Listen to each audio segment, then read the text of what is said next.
నమస్తే అమ్మ. నమస్తే అమ్మ. అమ్మ, ఇంట్లో పూజ ఏ టైంలో చేసుకోవాలి? అంటే అది కూడా ఆడవాళ్ళు చేస్తే మంచిదా, మగవాళ్ళు చేస్తే మంచిదా, ఉదయం చేస్తే మంచిదా, సాయంత్రం చేస్తే మంచిదా? పూజ చేసుకునేటప్పుడు ఎన్నో డౌట్స్. అసలు చేస్తున్నందుకు సంతోషించాలి మొదటి మాట. కానీ భోజనం పొద్దున చేయాలా సాయంకాలం చేయాలంటే ఏం చెప్తామమ్మా? చెప్పండి, సమాధానం చెప్పండి. అంతేనమ్మా, ముందు ఆకలి తీరాలి కదా. పొద్దున తినాలి కదా, సాయంత్రం తినాలి కదా. అవును. అంచేత 2 పూటలా పూజ చేస్తారమ్మా. బాగా పద్ధతి తెలిసిన పాతకాలం వాళ్ళు. ఈ రోజుల్లో సాయంకాలం పూజ చేయటం లేదు. ఒక దీపం పెట్టి ఏదో ఒక స్తుతి చదువుకోవడమో, ఏదో షోడశోపచార పూజ అంతా 2వ పూట చెయ్యట్లా. కనీసం దీపం పెడితే చాలు. దీపం పెట్టి ఏదో దేవతా స్తుతులు చదువుకుంటే సరిపోతుంది. ఉదయం తప్పనిసరిగా చేయాలి. ఎప్పుడు చెయ్యాలి? సూర్యోదయానికన్నా ముందు సాధారణంగా పూజ చేయరు. ధ్యానం చేసుకోవచ్చు, ఏర్పాట్లన్నీ చేసుకోవచ్చు. సూర్యోదయ దీపం మాత్రం అదే సమయంలో సూర్యుడు ఉదయించడానికి ముందు కానీ సూర్యోదయం అవ్వగానే కానీ దీపం పెట్టాలి దేవుడి దగ్గర. దేవుడి దగ్గర దీపం అంటే ఇంకా చీకటి ఉండగా పెట్టాలి. లేదా ఈ రోజుల్లో అసలు కుదరట్లేదు అనుకోండి. అట్లా అంటే బిజీ అయిపోయాయి కదా అందరు లైఫ్ స్టైల్. అదేనమ్మా, వేరే పనులకు ప్రాధాన్యం ఉండి ప్రయారిటీస్ అంటారే, ఇది పక్కన పడింది. అందువల్ల ఉదయమే చేయడం చాలా ప్రధానం. అది కూడా నేను 4ంటికి చేస్తాను, 3ంటికి చేస్తానంటే అసలు కుదరని సందర్భాల్లో మానేయకుండా చేయాలే తప్ప అప్పుడు కాదు చేయాల్సింది. సూర్యోదయాన్ని సమయంలోనే చేయాలి. అంతకుముందు ఏం చేయొచ్చు? ధ్యానం చేసుకోవచ్చు, జపాలు చేసుకోవచ్చు. మరి సంధ్యావందనం కూడా సూర్యోదయ సమయంలో చేస్తారు మగవాళ్ళు. సరిగ్గా సూర్యోదయ సమయంలో సంధ్యావందనం నేను తెల్లారుదాం 4 గంటలు చేస్తానంటే ఎట్లా కుదురుతుంది? నువ్వు రా అని సూర్యుడిని నిద్ర లేపుతారా? అవునమ్మా, కాదు కదా. కనుక అలా చేయడం, అది సూర్యోదయ సమయంలోనే లేదా కాస్త అటు ఇటుగా చేయాల్సినటువంటి అవసరం ఉంటుంది. అది నిజంగా పూజ చేసేటటువంటి సమయం. అయితే కొంతమంది ఆ సమయంలో సంధ్యావందనం చేసుకుని ఏదో కొంచెం ధ్యానం చేసుకుని దీపం అది పెట్టుకుని తర్వాత సావకాశంగా పూజ చేసుకుంటారు. అది ఎప్పుడైనా సరే 12 లోపల పూర్తి అవ్వాలి. మధ్యాహ్నం 12 లోపల. అపరాహ్న సమయం దాటకూడదు. మొదలైతే పొద్దునే పెట్టాలి, తర్వాత కంటిన్యూషన్ కూడా 12 దాటి చేయకూడదు. ఇంకా 2వ ప్రశ్న చాలా ప్రధానమైంది. ఎవరు చెయ్యాలి పూజ? మగవారా ఆడవారా? ఏమని చెప్తారమ్మా? ఏదో ఏదో గోత్రం చెప్పి నామధేయస్య అని చెప్పాక ఏమని చెప్తారు? సకుటుంబస్య అని చెప్తారు. అవును. కుటుంబంతో పాటుగా ఆయన చేశాడంటే ఎవరికి చెందుతోంది?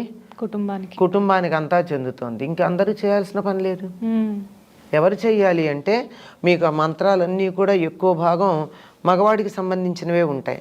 అంటే పూజ ఎవరు చెయ్యాలి? మగవాళ్ళు చెయ్యాలి. వాళ్ళు చేయడానికి వీలు కాని సందర్భంలో ఆడవాళ్ళు చేయాలి, మానేయకుండా ఉండడానికి. కానీ ప్రాధాన్యం మాత్రం పురుషులు చేయడమే, ఇంటి యజమాని చేయడమే. యజమాని అన్న పదానికే యజ్ఞం చేసేవాడు అని అర్థం. ఈ పూజ అని యజ్ఞం చేసేటటువంటి ఆయన ఎవరున్నాడో ఆ ఇంటికి అది. ఇప్పుడు ఇంట్లో 10 మంది ఉన్నారండి, పిల్లలు ఉన్నారు, ముసలి తల్లి ఉంది, ఏదో తమ్ముళ్ళు ఉన్నారు, భార్య ఉంది, పిల్లలు ఉన్నారు, ఇంకెంతో మంది ఉన్నారు, ఇంట్లో చుట్టాలు ఉన్నారు, 100 మంది ఉన్నారు. శుభలేఖ ఇవ్వాలంటే ఎవరి పేరుని ఇస్తారు? మా ఇంట్లో యజమాని పెద్ద అంటే మగవారు ఉన్నారు, వాళ్ళ పేరు మీద ఇస్తారు. అంతే. పూజలు కూడా అంతే. అమ్మ, ఇప్పుడు మగవారు పూజ చేయొచ్చు, చేస్తే మంచిది అంటున్నారు. ఇప్పుడు భార్య పీరియడ్స్లో ఉన్నప్పుడు భర్త పూజ చేయొచ్చా? కాకపోతే ఆవిడ వచ్చి పూజ గదిలోకి రాకూడదు, పూజా సామాన్లు అందించకూడదు, ముట్టుకోకూడదు. అసలు పాటించే ఇళ్లల్లో ఇవన్నీ వస్తాయి. పాటించిన వాళ్ళ ఇళ్లల్లో పూజ అనవసరం. చేసినా ఒకటే, చేయకపోయినా ఒకటే. పాటించినప్పుడు పాటించని ఇళ్లల్లో పూజ చేయవలసిన పని లేదు. దండం పెట్టుకోండి దూరంగా, ఫోటో ఒకటి పెట్టుకుని ఎక్కడో అక్కడ దండం పెట్టుకుంటే అయిపోతుంది, అంతే చాలు. పూజ మగవారు చేయాలి అంటున్నారు. అసలు పూజ చేసే విధానం ఏంటమ్మా?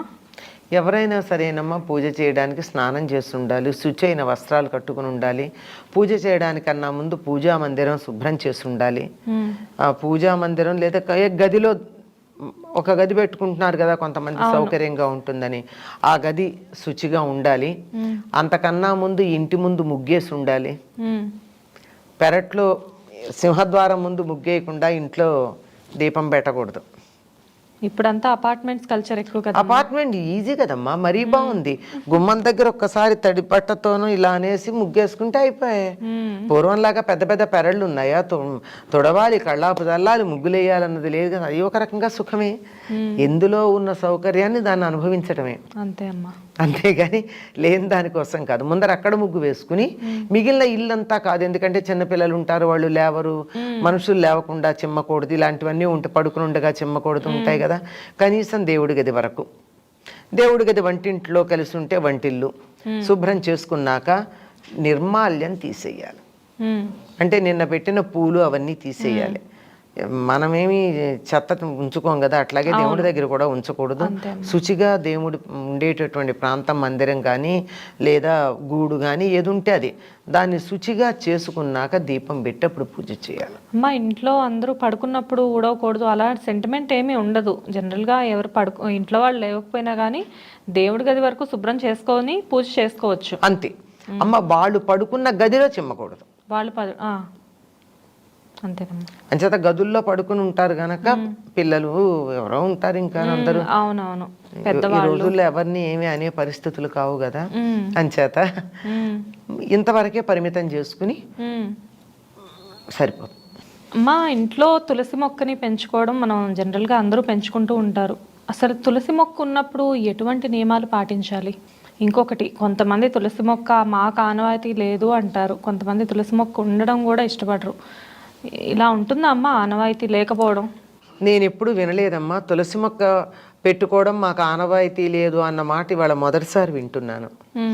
ఎందుకు అంటే తులసిని పూజించటం హిందువులు మాత్రమే చేసేటటువంటి పని అని చాలామంది అంటారు.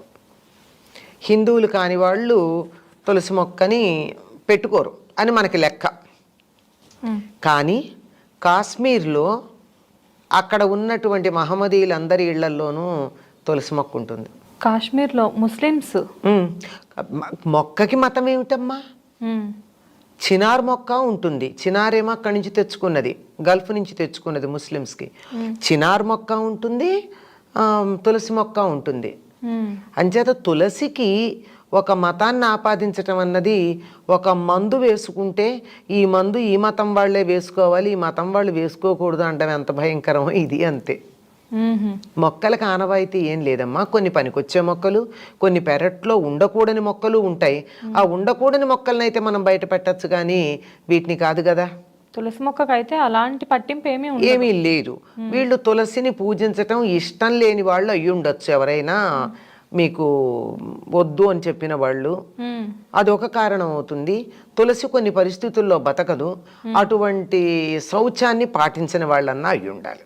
ఇప్పుడు ఒకవేళ తులసి మొక్క మన ఇంట్లో ఉంటే ఎటువంటి ఆచారాలు పాటించాలమ్మా, నియమాలు? తులసి చాలా పవిత్రమైన మొక్క అని చెప్పడమే కాదమ్మా, అది ఔషధీయుక్తమైనటువంటి మెడిసినల్ వాల్యూ. చాలా వేరు దగ్గర నుంచి కాండము, ఆకులు, పూలతో సహా, వెన్ను పూలు రెండు.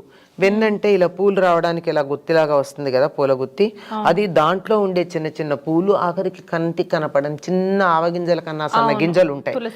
ఆ గింజలు కూడా వాటికి ప్రత్యేకమైనటువంటి వైద్యంలో ప్రయోజనం ఉంది. అసలు తులసి గాలే చాలా మంచిది. తులసి దగ్గర నుంచి ఎప్పుడు ప్రాణవాయువే వస్తుంది తప్ప మిగిలిన చెట్ల నుంచి వచ్చినట్టు రాత్రిపూట కార్బన్ డైఆక్సైడ్ రాదు. ఆక్సిజన్, కార్బన్ డైఆక్సైడ్ అలా కాకుండా మొత్తానికి ఆక్సిజన్. మామూలుగా చెట్లు ఏంటంటే పగటిపూట ఆక్సిజన్ వదిలిపెడతాయి, రాత్రిపూట కార్బన్ డైఆక్సైడ్ వదిలిపెడతాయి. కానీ అట్లా కాదు, ఇది ఎప్పుడు కూడా నిరంతరం ఆక్సిజనే వదిలిపెడుతుంది కనుక చాలా బాగుంటుంది. అది కొద్ది ఘాటైన వాసన ఉంటుంది, అరోమా ఉంటుంది. ఆ అరోమా వల్ల అనేక రకాలైనటువంటి బ్యాక్టీరియా మొదలైనవన్నీ చనిపోతాయి. అంతేకాకుండా అది వస్తువుని పాడవకుండా చూడగలదు, డిజనరేషన్ ఉండదు. తులసి గురించి పరిశోధనలు ప్రారంభించిందే సుమారుగా కొన్ని దశాబ్దాల క్రితం ఒక సంఘటన ద్వారా. అమెరికా సంయుక్త రాష్ట్రాల్లో ఒక మనిషి హత్య చేయబడ్డాడు, శవం దొరకలేదు, వెతికారు. చాలా రోజులకు దొరికింది. దొరికిన శవం ఏమాత్రం పాడవల, డేట్ అయితే తెలుసు కానీ డికంపోజ్ అవల. ఎందుకు అవ్వలేదు అని వాళ్ళు పరిశోధన చేశారు. చేస్తే అక్కడ తులసి చెట్లే ఉన్నాయి, తులసి చెట్ల మధ్య పడింది. అంత పవర్ఫుల్, అంత శక్తి ఉంటుంది. అందుకే ప్రాణశక్తిని ఉజ్జీవింపజేసే లక్షణం తులసికుంది. అందుకే చివరి క్షణాన తులసి నీళ్లు పోస్తారు. ఎక్కడన్నా లోపల ఎక్కడో ఉన్న ప్రాణం అంతా ఒక్క చోట వచ్చి ఏమన్నా యాక్టివేట్ అవుతుందేమో అని తులసి నీళ్లు పోస్తారు. అంత శక్తి కలిగింది. మరి అటువంటి చెట్టు ఉన్నప్పుడు ఏ నియమాలు పాటించాలి అంటే, ఆ చెట్టు ఎంత ఘాటైన వాసన శక్తి కలిగిందో అంత సున్నితమైంది, ఎక్కువ చలి తట్టుకోలేదు, అలాగే నెగిటివ్ వైబ్రేషన్స్ తట్టుకోలేదు. అందుకని కొంతమంది ఆ చెట్టు దగ్గరికి వచ్చి వెళ్ళారంటే చెట్టు వాడిపోతుంది. అందులోనూ కొన్ని పరిస్థితుల్లో ముఖ్యంగా ఆడవాళ్ళు ముట్టుకున్నట్టయితే,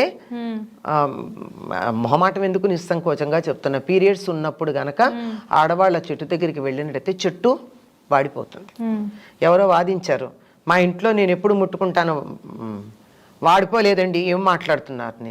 నీలాగే అది కూడా గడుగ్గా అయి ఉంటుందమ్మా, ఎక్సెప్షన్స్ ఉంటాయి కదా ఎప్పుడూను, ఇది కూడా ఎక్సెప్షనల్ కేసు అయి ఉండాలి, జనరల్ అయితే కాదు, అన్నిటికీ ఉంటాయిగా అపవాదం అలా అని చెప్పా.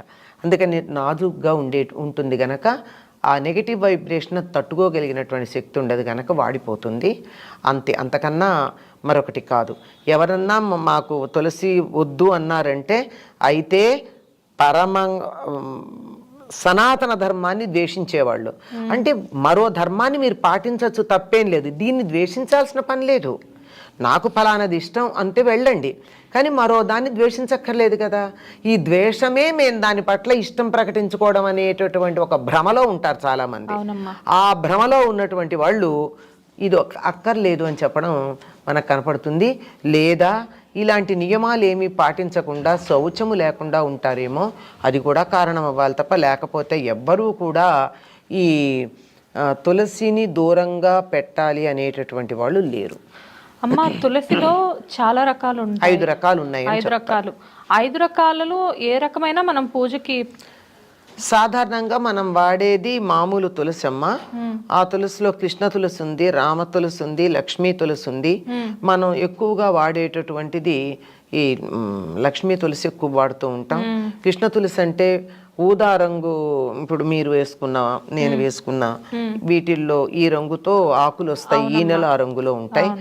దాని దగ్గర ఘాటు ఎక్కువ, దాన్ని కూడా పూజించవచ్చు.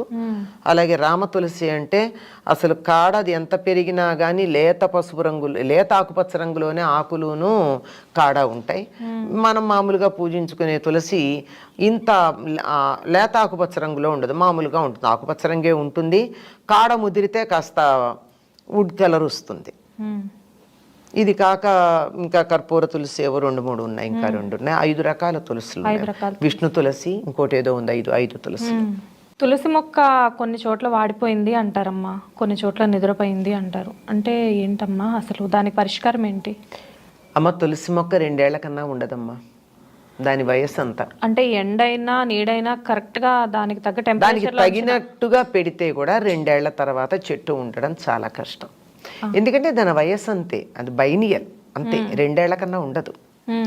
అట్లాంటప్పుడు సాధారణంగా తులసి కోటలో ఎండిపోయిన తులసి మొక్క కనపడడం శుభం కాదు అని కదా మనం అనుకుంటాం. అవును, చాలా మంది తులసి మొక్క ఎండిపోవడం చూసి కంగారు పడి అమ్మో ఏదో జరగబోతుంది అనుకుంటారు. కానీ అనుకుంటారు కానీ అందరిళ్లలోనూ 2-3 ఏళ్లకు జరుగుతూనే ఉంటాయి కదా. ఇది ప్రతిసారి ఏమి చెడు కాదు. కాకపోతే తులసి కోటలో ఎప్పుడూ చెట్టు పచ్చగా ఉండాలి అంటే 1 ఏడాది అయ్యాక సరిగ్గా ఇదే సమయం, ఈ వర్షాకాలంలో మన పూజలు వస్తాయి కదా, ఆ సమయంలో మళ్ళీ విత్తనాలు వేస్తారు అదే తులసి కోటలో. ఆ తులసి కోటలో వచ్చినటువంటి కొత్త మొక్కలు వస్తూ ఉంటాయి, పాతది వాడిపోతే తీసి పక్కన పెడతాం. పక్కన పెట్టిన మొక్కని ఏం చేయొచ్చు అంటారు?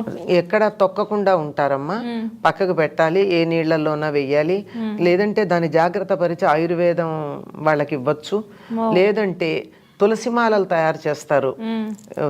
అవును, ఇప్పుడు ఇస్కాన్ వాళ్ళకి ఆ మొదలు లావుగా ఉన్న మొదలుని ఇవ్వచ్చు, లేదా చిన్న కొమ్మలు కనుక సేకరించి ఈ సమిధలు అవి అమ్మే చోట ఇవ్వండి, ఉదారంగా ఇవ్వండి, ఏం డబ్బు అక్కర్లా. ఎందుకంటే కొన్ని హోమాలకి తులసి కొమ్మలు కూడా హోమంలో వేస్తారు, నిద్రపైన చెట్టును కూడా వాళ్ళు హోమం అలా తీసుకు వాటిల్లో వాడతారు. ఇంకోటి ఏంటంటే బాగా చలి ఎక్కువ ఉందనుకోండి, -డిగ్రీలకి చలి వచ్చేస్తూ ఉంటుంది కొన్ని సందర్భాల్లో, ఆ చలిని తట్టుకోలేదు తులసి. ఓ. అందుకని అప్పుడు ఆకులన్నీ రాల్చేస్తుంది, నిద్రపోయింది అంటారు, అప్పుడు దాన్ని అంటారు. అప్పుడు దానికి కొంచెం వెచ్చదనం కలిగించాలి. అందుకే మనం కార్తీక మాసంలో ఏం చేస్తాం, తులసి కోటలో దీపం పెడతాం.